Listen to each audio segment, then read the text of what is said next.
eu queria que você contasse para a gente como que você começou a sua militância, como é que você começou o seu entendimento da militância, o seu entendimento do que é esquerda, do que é direita, sabe? A sua politização, como é que começou?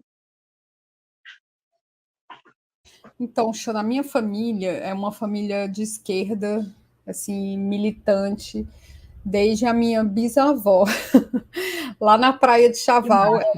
A Praia de Chaval é uma praia que fica pertinho de Jericoacoara, perto do Piauí já. É bem distante, assim. Ela só não é muito explorada comercialmente como Jericoacoara, que eu sinto informar para quem não é de Ceará que ela acabou, tá? Jericoacoara já era. Então, a minha bisavó... mesmo que é a turística, menina, né? acabou a tal da duna do pôr... Gente, eu sou hater de Jericoacoara, viu? A tal da duna do pôr do sol acabou. É um montinho, assim, de 80 centímetros. Acabou a duna. Graças a essa Nossa, que exploração dó. política, né? E Chaval fica pertinho ali. Minha bisavó fazia reuniões com comunistas ali, ainda antes da energia elétrica, né? Minha bisavó fazia essas reuniões. Eu não sei muito do meu bisavô, né? As figuras masculinas da minha família estão sempre meio em segundo plano aí. E a minha avó assistia do buraco da fechadura essas reuniões. A minha avó cresceu comunista também. Foi casada com um comunista, ela foi casada com... Minha avó nasceu em 1922 e casou com um comunista. Ela, com 16 anos, foi casada, né, na verdade, com um comunista de 36. Que era uma coisa assim da época, né? Meus bisavós consideraram que ele era um bom partido, assim, para manter a tradição ideológica da família. E aí, vovó casou com o meu avô e dos seus filhos foram 4 presos.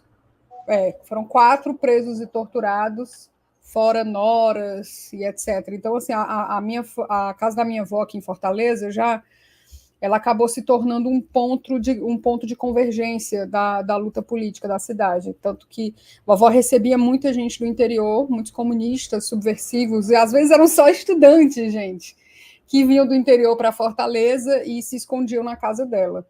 O Genuíno morou na casa da minha avó, ela fazia esse acolhimento, né? Ela acabou se tornando mãe desses subversivos que se escondiam aqui em Fortaleza. Era sua avó paterna ou materna? Materna, minha avó materna. E ela acabou... Hoje em dia, minha avó é conhecida, ela faleceu inclusive de Bolsonaro, né? Porque ela faleceu muito em virtude do isolamento, ela não teve Covid, mas, assim, você imagina, né? Uma pessoa sociável como a minha avó, que estava sempre na luta política, em manifestação e etc. Ela definhou durante o período da pandemia, por conta do isolamento social, adoeceu, pegou uma gripe boba, uma coisa assim, e faleceu. Aí eu sempre coloco isso na conta do Bolsonaro, né? Minha avó faleceu de Bolsonaro. Então, a minha avó era essa figura política muito importante aqui no Ceará, ela fazia essa reunião, ela era muito militante da causa. A casa da minha avó, coitada, era invadida praticamente todos os dias. A Polícia Federal ficava com o carro parado ali na porta da casa da minha avó. Inclusive, tem uma passagem assim... tem uma passagem, a minha mãe era adolescente na época da ditadura, e ela sempre dormia de rede, né, que é muito comum. Você é da Bahia, você sabe, né? Ela dormia de rede, dormia de rede, e era comum a Polícia Federal chegar de manhã chutando a rede dela, né? Então, ela durante muito tempo, ela se acostumou a acordar com chutes da Polícia Federal. E aí eles faziam isso para pôr medo, para manter aquela sensação de poder, de vigilância, e para pegar documentações diversas. O meu avô, né, casado com a vovó, era funcionário da Paner do Brasil. E aí a gente tem, inclusive, agora uma reunião de ex-funcionários da Paner do Brasil no Rio de Janeiro, e meus tios estão indo assim em busca de documentos, né? Porque a gente teve parte da nossa memória da família roubada pela Polícia Federal aqui no Ceará. A gente não tem sequer fotos.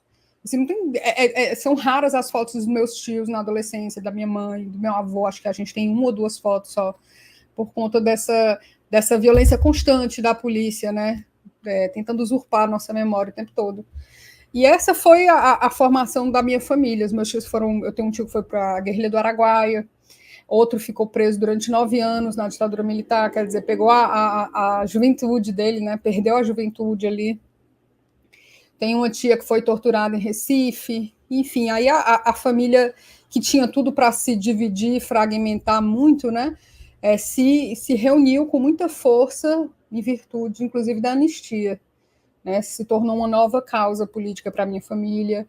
E aí um outro momento de ruptura, né, dessa luta política foi em virtude do PT, porque a minha família é comunista, né, era todo mundo muito ligado ao PCdoB, e aí veio este metalúrgico do nada, né, meio chapa branca, que eles nunca engoliram muito, mas aí já era tarde, minha mãe se apaixonou por um petista.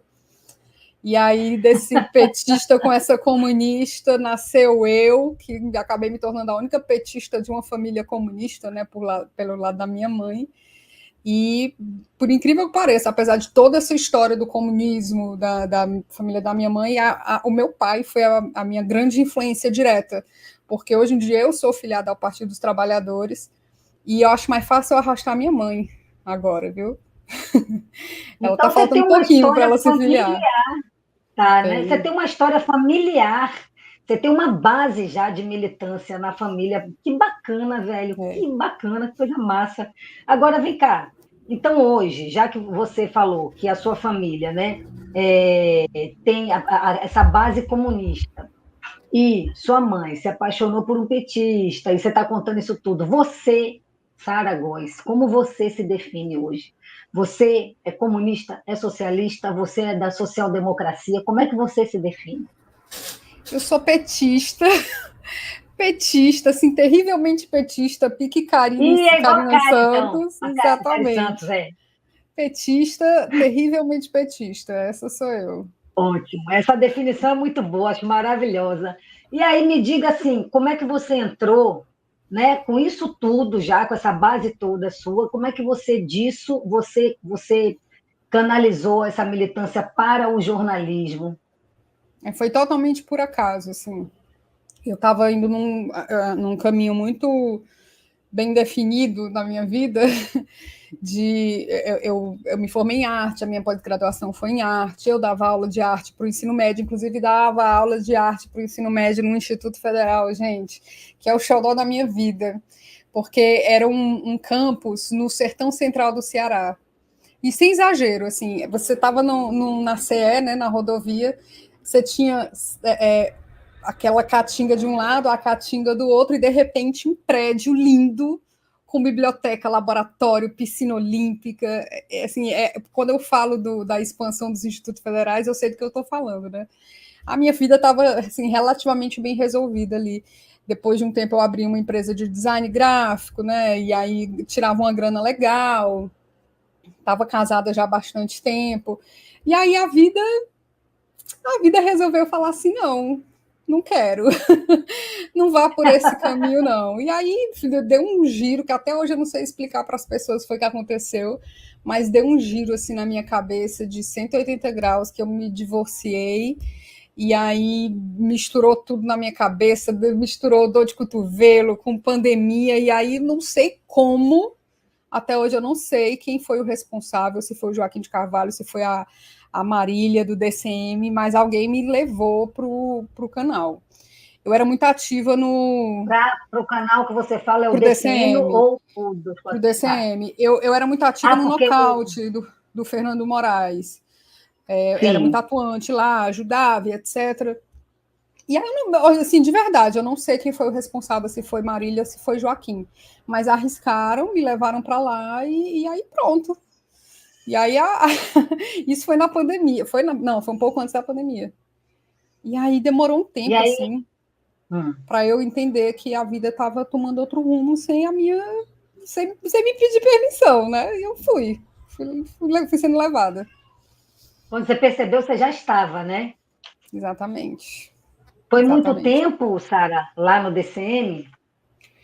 Foram 2 anos. 2? E Acho que de, foram 2 anos. E de lá, você foi direto para o 247, ou deu um intervalo, ou passou em algum outro lugar antes? Como é que foi isso? Não, eu fiquei no DCM. Do DCM, eu fui trabalhar com uma parlamentar aqui do Ceará. Acho que fiquei 1 ano com ela. Gente, eu sou muito ruim depois que eu tive bebê, a minha memória deu uma virada aqui. E aí, nesse período que eu estava trabalhando com essa parlamentar, o 247 me chamou. E ainda fiquei meio em dúvida, assim, fiquei, cara, não sei se eu volto pro YouTube, isso não é vida. Fiquei muito insegura, mas eu tô vendo. voltei. Aí foi um tio meu que me aconselhou, falou assim, não pense não, minha filha, não pense não, vai. Tá bom. Fala pessoal da Folha Democrata, aqui é Pedro Zambarda, editor do canal aqui e também do site da Folha Democrata. Estamos em uma nova campanha de Pix, gente. O nosso canal voltou a ser demonetizado, mas nós ainda estamos enfrentando burocracias dentro do YouTube. Então a gente pede para vocês contribuírem no Pix, diretamente no Pix, gente. Faz um depósito lá no nosso Pix, você nem precisa usar o cartão de crédito, você pode fazer o Pix além das nossas metas por live, que é de R$100 no Pix. Vocês podem ajudar em folhademocrata@gmail.com.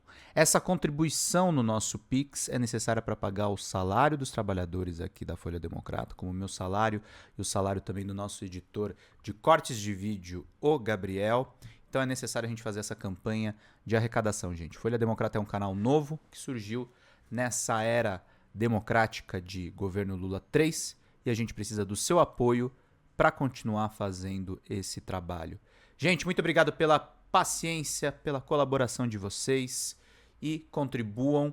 R$20 de Pix, vocês ganham livros aqui no nosso canal, que estão disponíveis aqui. Basta você fazer a sua contribuição e depois mandar e-mail com o pedido de qual dos 3 livros, temos ainda um 4º livro para a gente dar de presente, no folhademocrata@gmail.com ou no pedrozambarda@gmail.com. E quem mandar 80 pilas no Pix ganha um curso de roteiro de comédia com a Xanda Fontes, a nossa sócia. Gente, vida longa